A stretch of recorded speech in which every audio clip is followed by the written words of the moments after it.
Excellencies, dignitaries, ladies and gentlemen, it is a privilege to join you all today on this World Maritime Day. I'd like to start, of course, by thanking the Maritime Research Center for giving me the opportunity to address you all with these opening remarks at what is an important gathering. This year's theme, Navigating the Future Safety First, serves as a reminder to stay committed to building a safe, sustainable and thriving maritime sector.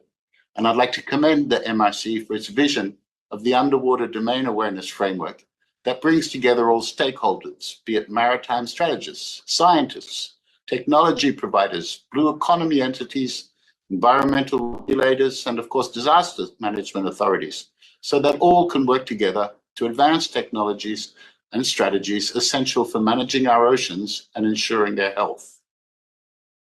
The ocean is our shared heritage.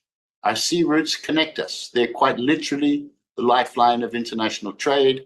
And most importantly, these oceans are, of course, crucial for the future of our planet. And as we know, unfortunately, this shared heritage faces significant challenges. Many of you will recall that in 2021, the United Nations launched the Ocean Science Decade, which at UNESCO we are proud to lead with our Intergovernmental Oceanographic Commission, otherwise known as IOC.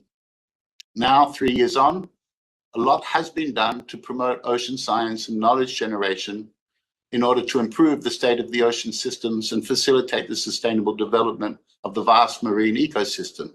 However, a lot remains to be done still. The UNESCO IOC is working to support research institutions globally, enhancing public engagement and ocean literacy. Through initiatives like the Ocean Teacher Global Academy, UNESCO aims to equip individuals with the knowledge and skills necessary to better protect our oceans. In India, the Indian National Center for Ocean Information Services, INCOIS, has been instrumental in safeguarding coastal and marine ecosystems ever since it was established in 1999. Its recent initiative, the Integrated Ocean Energy Atlas, stands as an important resource for policymakers and researchers, helping to advance knowledge of marine energy resources and establish long-term sustainable energy solutions. So protecting our maritime is, of course, imperative and connected directly to the triple planetary crisis of climate disruption, biodiversity loss, pollution. This crisis threatens the well-being and survival of millions of people around the world, as was noted by Antonio Guterres, the United Nations Secretary General. We must promote collaboration in ocean science. India's ambitious deep ocean mission exemplifies this kind of commitment to collaborative efforts. And moving forward, we need to keep building on this momentum. The rapid warming of the ocean amplifies the frequency of extreme weather events, such as cyclones and heat waves. And for millions, as I said, livelihood, security, and shelter depend on these vital ecosystems. And this underscores the profound connection between land and sea. So we must embrace a new paradigm in our relationship with nature, a new culture, one that aligns with what UNESCO has been calling reconciliation with nature, or making peace with nature. UNESCO has been advocating for this interconnection between the human and the natural world for over 15 years now, particularly through Man and the Biosphere Program, which puts the relationship between communities and their natural environment at the heart of conservation efforts. Initiatives in coastal regions, like in the Sundarbans and the Gulf of Mannar, exemplify how local communities can effectively manage and protect their natural resources, working all together to sustain the biodiversity. For example, in the Sundarbans, local communities are actively involved in restoring mangrove habitats, as we know, crucial for coastal protection. And globally, we have to think about how to replicate the success stories and rethink our overall environmental practices. And in this respect, knowledge management and sharing of best practices remains crucial. For these reasons, UNESCO has launched a portal for real-time monitoring of biosphere reserves and heritage sites, which serves as an important tool for exchanging this kind of essential knowledge. In India, for example, we partnered with the Ministry of Environment, Forests and Climate Change to host the 10th South and Central Asian Biosphere Reserve meeting in Chennai in November last year. Centered around the theme of Bridge to Reef, The meeting provided a collaborative platform for sharing insights and fostering good practices for sustainable development across the Central and Southern Asian regions. And as we build on these efforts, we must accelerate progress in ocean science.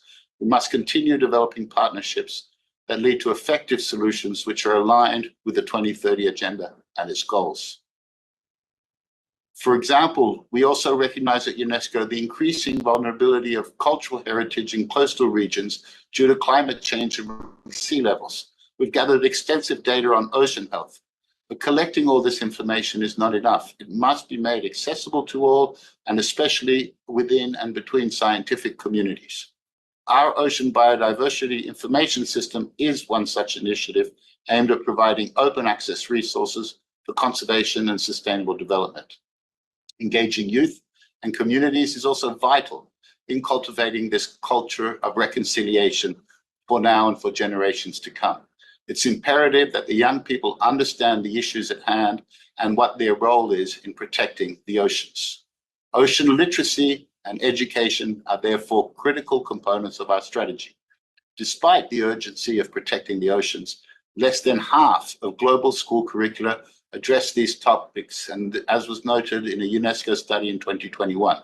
So to try and address this gap, we're supporting a number of member states in integrating environmental education, including ocean literacy, into their upper secondary systems. This would further translate not only into a better overall education, but of course to understand, to advance and increase the awareness of the ocean, of its beauty and its fragility. Another important initiative in environmental education is the Greening Education Partnership, which was launched at the United Nations Transforming Education Summit in September 2022, and aims to prepare every learner for a climate-ready future focused on 4 action areas: greening schools, greening curricula, greening teachers, and greening communities. So World Maritime Day is an important moment to remind us all of our duty and our unity to safeguard, World Maritime Day serves as a reminder call for all of us to unify in our efforts to safeguard our oceans. So World Maritime Day serves as a wonderful reminder and call for us to unify in our efforts into safeguarding the oceans. And I'd like for that to commend in particular, once again, the Maritime Research Center for bringing us all together and providing the much needed impetus to accelerate this work in protecting oceans. On behalf of UNESCO, I reaffirm our commitment to continue investing in science, to promoting education, and strengthening international collaboration for the sake of our oceans. Ultimately, it is all of our responsibility to ensure that our actions contribute to a healthy and sustainable ocean, and through that, to our own health and sustainability. We owe it to the future generations. Ladies and gentlemen, I wish you a wonderful seminar, and thank you once again for giving me this opportunity.